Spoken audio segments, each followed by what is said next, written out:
Ayan, welcome po sa aking first video. Na-approve po ako ng 50,000 pesos po sa Maya Landers Credit Card. Yan po.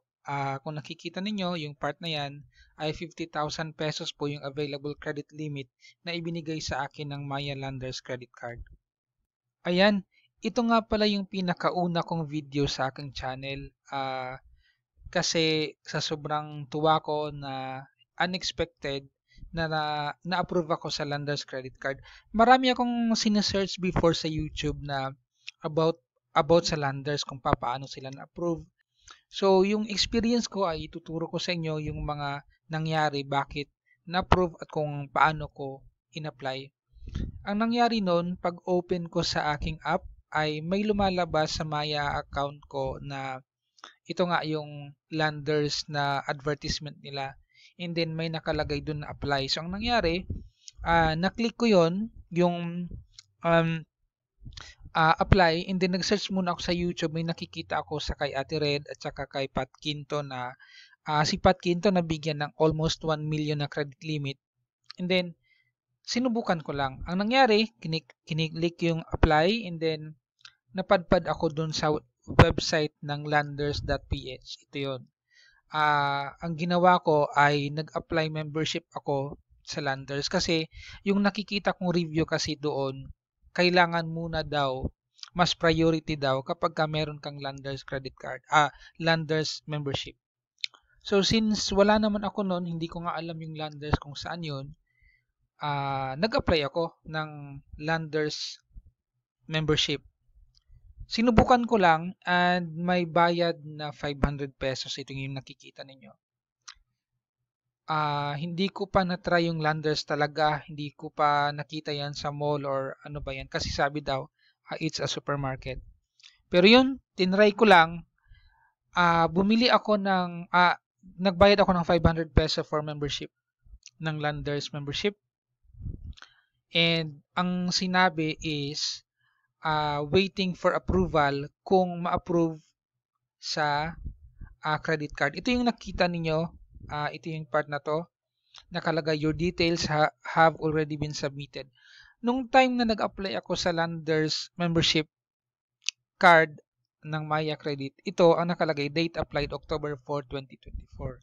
So, October 4, ako nag-apply, nag-submit ako, may lumabas na card number. Yung card number na ibinigay after mo magbayad ng 500, kapag successful yon, binayaran ko through Maya, i-input mo yun, bumalik ka doon sa app mo, sa Maya, and then i-input mo yung Lander card.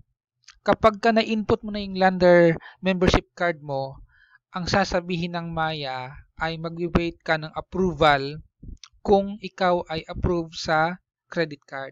So yun, hinintay ko lang yon. At after ilang days, 20 days after, ito yung natanggap ko na text mula sa Maya. Kahapon to. Sinabi dito, we're preparing your Landers cashback everywhere credit card for delivery.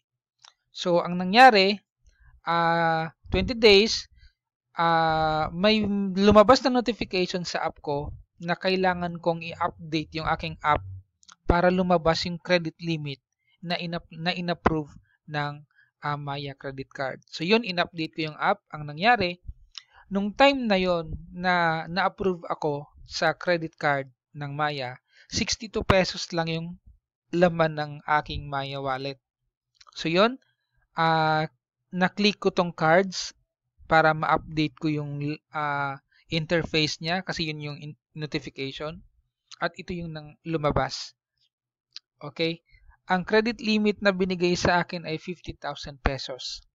And then, since hindi mo pa natanggap, for delivery pa lang yung card, ang nangyari, nakalagay dito online only. So meaning, pwede mo na siyang gamitin yung credit card mo sa online transaction kahit wala pang physical card. So, hinihintay ko yung physical card.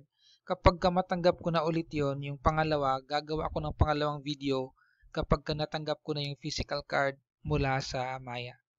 Ang sinabi sa akin sa through text, ang na-text pala ay maghihintay ako ng 8 to 10 or more na araw kasi nasa Cebu City ako. Right now, nasa Cebu City. Pero kung sa within Manila lang, ang alam ko ay 3 to 5 days or 3 to 7 days. Ngayon, so yun lang muna for today, and kapag matanggap ko na yung aking physical card, ay gagawa ulit ako ng panibagong video. Kung bago ka sa channel ko, mapapansin mo talagang wala po akong subscriber as of today po, October 24, 2024. Kasi this is my first video.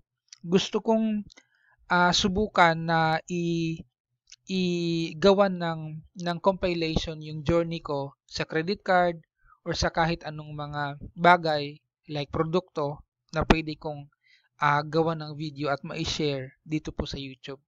Salamat po.